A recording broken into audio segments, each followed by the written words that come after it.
Howdy, folks, and welcome to another day in the Milky Way. And tonight I got a great show for you. You're going to learn all about Krampus with our great guest, Lucky Stone, who knows all about Krampus. So welcome. Thank you for coming on. Thank you. It's enjoyable. Great. So tonight we're going to talk about Krampus. And what is Krampus? Now, I know on your channel last year you did some things about Krampus. And it was kind of fascinating and scary all at the same time. But, since this month is Christmas, we're going to talk about a little bit about Krampus to get y'all either scared or good or figure out what the heck is going on. So can you tell us the story of Krampus here? So what I know, this is from modern times when it came to the United States, but Krampus, or Krampus, because it's a Germanic kind of more of a Eastern European kind of thing.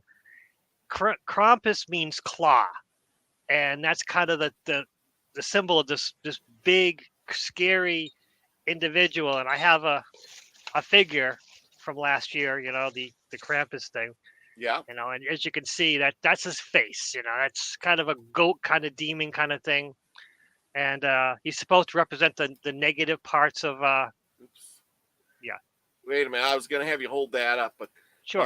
There you go. Hold it up. There he goes. Krampus is there. He's supposed to represent the negative parts of the holiday season. The commercialism, the pain, the aggravation. That's what he's kind of represented now.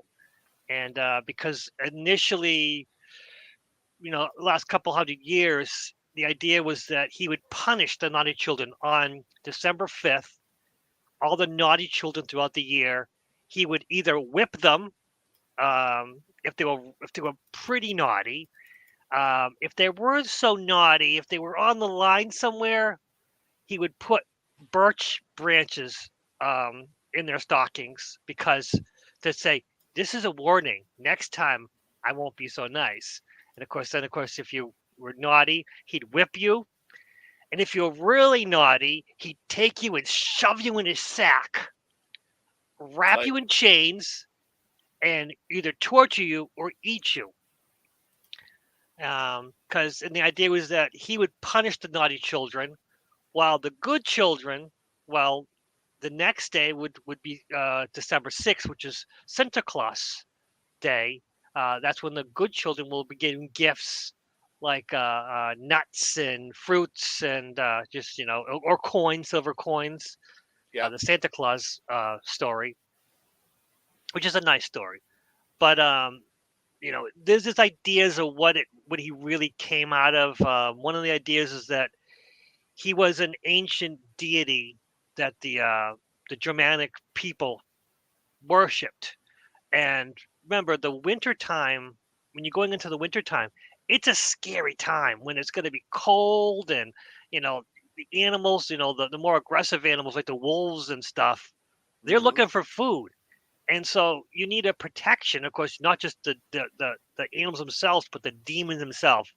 Well, the scary thing, what's the best way to scare other scary things was to be this ugly, scary thing. So they would worship this deity who looked something like Krampus. And, he was put to protect the village. But, of course, the Christians, when they started worshiping this ugly goat demon, they said, no, this looks like Satan. We can't have you worshiping and having fun around Christmas time for Satan. No. And they go, okay. Let's make a deal. He will work and punish the naughty people, and then we'll work with another good guy, with Santa Claus, who will be for the good children. And of course, they had us modern people have moved Christmas up to the 25th to Jesus' Day, but Santa Claus was December 6th, which was his death day, which is kind of sad. And then they put Krampus the day before that, and that's what I know from the myth. But the day of this one is that he comes, and then it comes with a chain, and you wrap him up in chains to keep away the negativity. He does naughty Krampus. You got to knock him in chains, and you wrap him up, and this way You can protect yourself and he can't get out. But the funny part about the Krampus myth is that he used the chains, and sometimes he put bells on them, and the children would hear the bells, and they think, well, Santa Claus is coming. But no, the naughty children he'd whip with the chains. It wasn't just birch branches. Sometimes he uses chains. Oh, So, boy. and I think I'm going back to the old idea that he's kind of a protection kind of guy and kind of get rid of the negativity. He's to protect from the bad parts of the Christmas season, which we all have to live with, the commercialism, the sad part, the family struggles. You don't want my, Christmas Day, you give him presents, and sometimes you just feel like, honestly, for me, I hate receiving gifts because you don't want to put a burden on anyone else. And I would love to go to the idea of Thanksgiving when you just go and get together and be happy. That's but the Christmas Eve and going out and I hate shopping with all the people and everything. Yeah, yeah, you never know what to get people.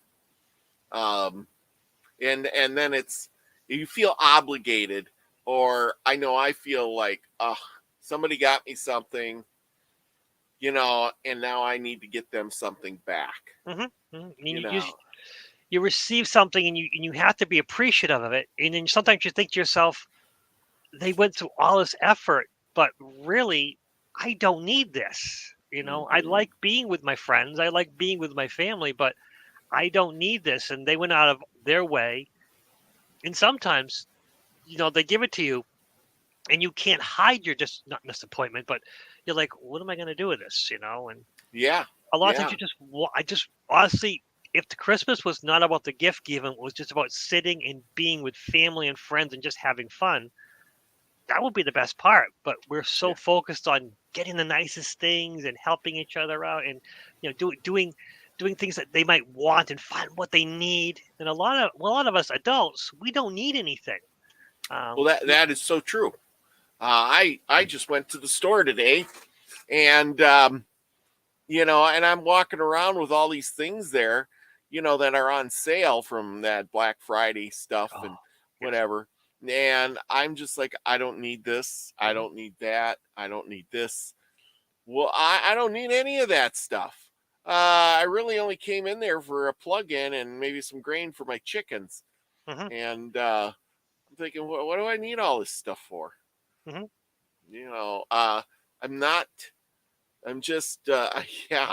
am not able to, oops, there we go. That might help. Seems like my bit rate is going down. Anyway, I'm saying is I didn't need all those things. And it's a lot of it's junk. It comes from China anyway. Unless I absolutely need it, I'm not buying it anymore. And that's the thing. I think that's the cool thing about the Krampus idea for modern times, is just to get rid of the negativity and kind of focus on the goodness. And the Krampus will be the thing who'll just try to get the negativity out, and he'll be the representative of just kind of scare the negativity out. He'll take care of it. He's a big scary thing. He can take care of it. Rather the idea of just punishing the naughty children, which is a fun myth. Scaring the children into behaving, but does that work? And I'm sure it did. I remember when I was a kid, they'd see Santa Claus is watching you, and you're like, where is he? He's got to be here somewhere. He's got to be here somewhere. I know, it's like, how does he know where I'm am all the time? He knows when I'm naughty and nice, and, Christmas is coming and I got to be good. Especially at this time of year, it's really hard to be good because it's depressing. It's snowing out. You're stuck inside. It's, you're going to, when you're a kid, you're going to school and it's miserable and it's cold and you got to put on all those clothes and just that way. That's a funny story, because in my house, we bought the house and they had a security system before we bought it. And there were these, the room sensors, the motion sensors in the room, and they were in several rooms. And I had told my child that, those are the Santa Claus cameras. If the light turns on, you'll know that Santa's watching. And sometimes he'd say, Oh, "Oh, the light turned on, light turned on." They were never plugged. They were never plugged in before we even moved in. Because they said, "Yeah, we don't use it. Yeah, it's just they said it came with the house when they bought it, and they had bought it. They had had it 10 years before us. So the house has been around since the 90s. yeah. So yeah, so it's still in the house, and I never took them down. That's why I told my kid, "Hold on, Santa Claus cameras. He's watching you all year long." I forgot Oh about boy. Santa Claus cameras. Yeah. But yeah, it's all kind of weird like that. The kids get, I mean, you could, in some ways, you could kind of ruin a kid, Hmm. but in other ways, I think it's good for them to realize that, hey, I shouldn't do bad things and ship them up in the shape. But in some other ways, I think it kind of makes them think that somebody's watching them all the time too. So Hmm. I don't know. I mean, it's kind of a little bit, but I think these myths were created for that reason. It gives the parents. It kind of puts a little pressure off the parents. Rather than playing good cop, bad cop, they could just say, "Hey, I'm your parent. I want what's best for you. But Yeah. if you really want goodness, Santa Claus will give you something. And if you're bad, I didn't give you the coal in your stocking." Yep. Actually, that's a story. When I was a child, my parents thought we funny joke that they would put, a coal in the bottom of our stockings. You have it fill our stockings with candy, but have coal in the bottom. And so when we dumped out our stockings, our parents was watching, and my sister said, rock, throw it away. And for me, I'm like, oh no. And I just got up and walked back. Didn't care with the candy. I took the coal, put it in my hand, just walked back to my room in defeat. My parents were Uh, like, they felt terrible because they thought it was a uh, funny joke to see my reaction. But to me, such a sensitive, silly child, I'm like, it's over. 'Cause, I think like YouTube, a lot of times we get all these positive comments, but yeah. sometimes we focus on the negative. And I think us really caring, emotional, really caring people, we tend to focus on negative, saying someone's upset with us. What can Yep. we do to fix them? And we miss a lot of the positivity. And I think Hmm. that's the problem with the holiday season. Is there's a lot of good in the time, but sometimes we focus on the negativity because we just go so stressed out. So I think the good Yes. time is just to focus on the goodness and let Krampus take care of the negative. Yeah. Yeah. Well, and that's the thing. I think it's the propaganda that the companies have put out there to sell products that's Oh, ruined absolutely. Christmas. I Hmm. mean, when I was a kid, grandma or whoever would, usually get you some kind of clothing like, Hmm. oh, she got you a new shirt or some underwear or socks or something like that. And, your parents or whatever, or Santa would bring you some kind of a toy. Um, and, other people probably got a lot more. We got some things. We never got nothing. But still, it was just the point that, you'd wait all year and then about a month before you're all wishing for something.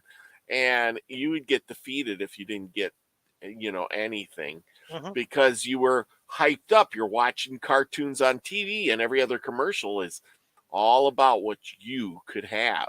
Hmm. And because you're a kid, you have nothing, in some ways. Absolutely, yeah. And you get bored with the things you got Mhm. because they get old really fast. And so well, at least in your mind, like Sure, sure. like now that I'm an adult, I don't think I get as bored with things as I do when I was a kid. And how about yourself? I try to find interesting stuff everywhere. That's the thing is that yeah, I don't get bored. I mean, when I was a kid, I grew up on a farm, so honestly, I always had something to do. I always Yeah. had something in the woods. I had a river behind my house. I was always that kind of kid who was outside.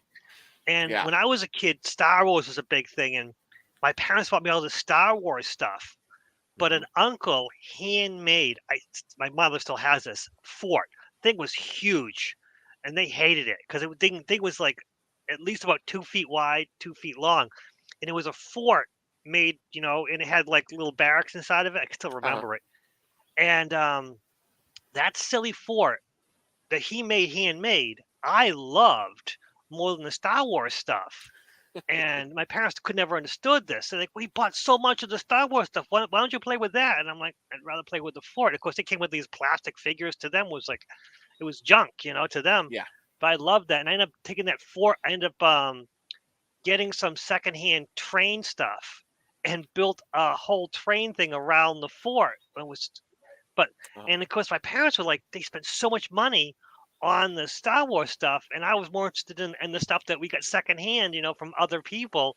And I built this whole thing because we had an open basement, because Yep. My bedroom was in one part of the basement, the other part was open, and I just used that to my whole Adventureland, which is basically all secondhand junk my parents felt, while the Star Wars stuff just stayed in a pile in the playroom, Yeah, I get that.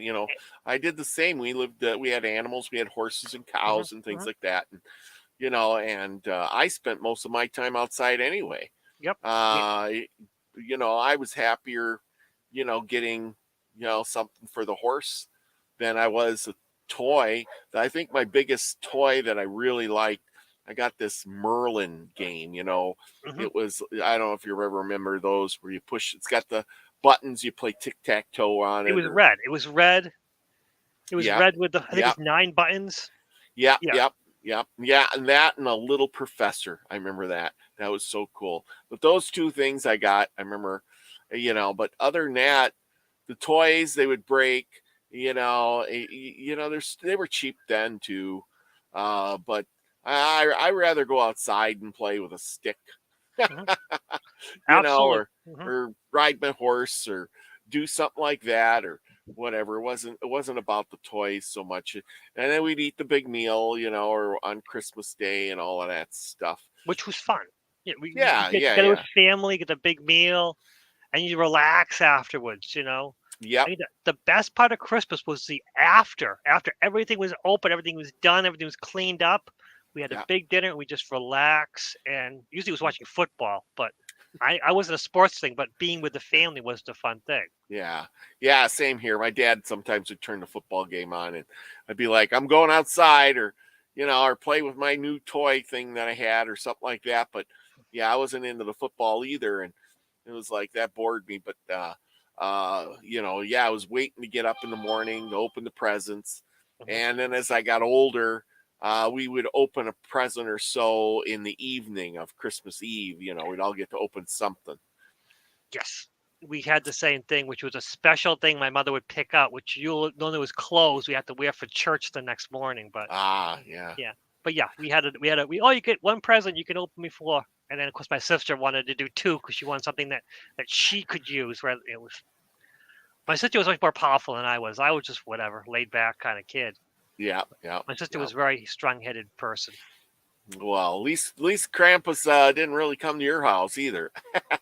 Never had to. I was always the kid who, I had the worst horses. One of the things we had a goat who was horrid. The goat would get into everything, and it was my job to go work with the goat, get the goats off the goat from, because we needed the goat because goats would eat everything. And his job was to get the briars and everything. And he was happy to eat the briars and everything, but he also got bored and he wanted to go play with the dogs. And we had one, he would headbutt the dogs. Yeah. And we had a smaller dog and he knocked the poor dog out. So he's like, had to teach the dog, no, you cannot play with the dog. Oh yeah, those are the days. We had a goat, we had a cow. We'd always raise a cow every year and have the horses. And it was a lot of fun. I remember those days. Those were good days. Were good days. The kids, I don't think today get that kind of fun a lot. There's less and less of them. No. But anyway, well, this was good story about Krampus. Go out, research them. December 5th, 6th? December 5th is Krampus Day and December 6th is Santa Claus Day. Okay. St. Nicholas. Cool. The day of St. Nicholas is December 6th. Yeah. So yeah, we all got all these years we've got it wrong. We're celebrating it on the 25th. Well, not wrong. It's just sometimes they wanted to separate the season, and Yeah, I mean the well, 25th was dedicated to Jesus. yes. Well, and that's what I'm saying is I think they mushed them all together and to change things around, I guess a little bit. But it's a whole different season type deal. So there's more stories to be had, people. More stories to be had, and we're going to investigate them all. Well, we've hit our 20-minute mark, and we're going to wrap it up here. Any last words on Krampus? No, I think you should all go find your positively, and just tell the story in the comments about your Christmas memories and what good about it, what was bad about it, what you learned from it. Absolutely. I love people who share.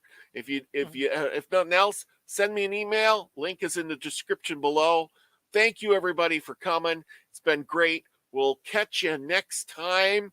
Remember, go out, do something nice for somebody. Don't let Krampus come to your house. Celebrate the next day and give the gift of giving of yourself and not be in the propaganda of all the goopla that somebody just throws to the side, because really we don't need it, right?